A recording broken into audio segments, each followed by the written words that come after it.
Now, let's explore key elements that challenge the contemporary claim of a spinning globe by presenting real-world examples that clearly demonstrate a flat and stationary Earth, rather than one with a 25,000-mile circumference spinning on an axis. Let's recognize the universally accepted method for calculating the line-of-sight distance to an object before it disappears over the horizon due to the Earth's alleged curvature, based on one of Pythagoras' theorems. The upcoming real-world Earth curvature calculations we will be performing can be calculated using the online tool here. Applying our Earth curvature formula to the following examples, we will check whether the outcomes we anticipate align with observations one would expect if the Earth is indeed a globe of the reported dimensions. This formula is officially used and endorsed by NASA and the scientific community. No prior knowledge of algebra or spherical trigonometry is required using the online tool. Real-world test number 1. From the vantage point of Apple Pie Hill in the New Jersey Pine Barrens, 40 miles distant, the Philadelphia skyline can be seen in its entirety. Taking into account the 211-foot elevation of an observer from Apple Pie Hill, calculations of the Earth's curvature posit that the skyline should be obscured and not visible by 329 feet below the horizon. However, contrary to the expected calculations, the skyline is in full view. Real-world test number 2. From Bear Mountain in Harriman State Park, situated 60 miles away, one can easily see the New York City skyline. According to the curvature of an Earth with an 8,000-mile diameter, the skyline should be hidden from view by 174 feet of curvature when observed from Bear Mountain's summit, which stands at 1,283 feet. Despite this, the skyline is fully visible. Real-world test number 3. On days with clear visibility, it is possible to see the complete Chicago skyline down to street level from Grand Mere State Park across Lake Michigan, a distance of 59 miles. According to standard Earth curvature calculations, this view should be entirely obstructed by 2,091 feet of Earth's curvature. Real-world test number 4. In Genoa, Italy, standing 70 feet above sea level, one can see the island of Gorgona, which lies 81 miles distant. Under the expected calculations, this island would be obscured entirely from view by 3,338 feet. Scientific attempts to debunk these findings often cite atmospheric refraction as a factor influencing observational outcomes in our previous examples.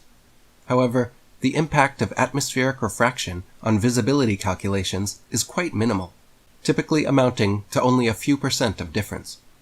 This slight variance is far insufficient to overturn our conclusions supporting a flat Earth model, in exchange for adopting a spherical Earth model. While countless other real-world observations supporting a flat Earth are abundant, the particular technique provided previously serves to highlight key verification approaches that support our assertions of a flat rather than spherical Earth. Guglielmo Marconi's historic radio test transmission occurred on September 22, 1930. The Italian inventor successfully sent a wireless signal from Poldhu, Cornwall, in the United Kingdom, to Sydney, Australia, marking a significant milestone in the history of radio communications and demonstrating the feasibility of transmitting radio signals across vast distances. During the test, Marconi employed high-power radio equipment and sophisticated antenna systems to span approximately 12,000 miles. The reception of these signals underscored the potential of wireless technology to connect disparate locations worldwide.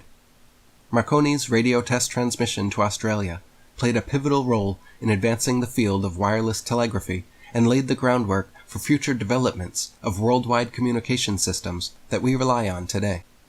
This experiment significantly contributed to the advancement of radio communication technology and understanding, eventually leading to more regular and reliable long-distance wireless worldwide communication. Using the official Earth curve calculator, the calculation determined that, based on a spherical Earth model, the receiving antenna in Australia would have to be approximately 7,893 miles below the horizon. This prompted me to investigate the feasibility of such an extremely distant radio transmission scenario using an AI chatbot based on a spherical Earth model. Question: can you envision a scenario where a radio signal could be transmitted and received successfully despite being 7,893 miles below the spherical Earth's horizon? Answer. The concept of a radio signal traveling 7,893 miles below the horizon of the spherical Earth is far beyond the capabilities of radio signal transmission for this distance. The curvature of the Earth poses a physical limitation on the direct line of sight for radio signals. As the Earth curves, objects or signals beyond the horizon are not visible or receivable due to the obstructed view. While techniques like antenna height, signal amplification, and atmospheric conditions can extend the range of radio signals to some extent, they cannot overcome the fundamental limitation imposed by the Earth's curvature, especially at distances this remote.